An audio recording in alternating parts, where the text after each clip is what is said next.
নবরাত্রি চলাকালীন একদিন ঘুরে আসলাম কোন্নগর দ্বাদশ মন্দিরে। আর আমি দ্বাদশ মন্দির একা একা দর্শন করব সেটা একদম মন মানল না।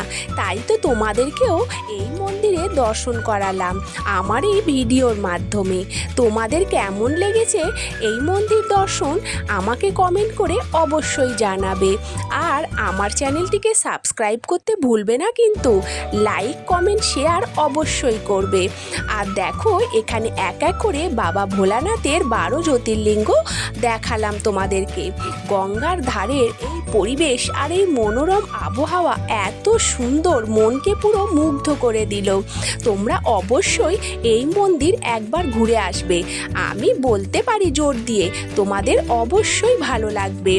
আর এত সুন্দর এখানে পরিবেশটা যে মন জুড়িয়ে যাবে।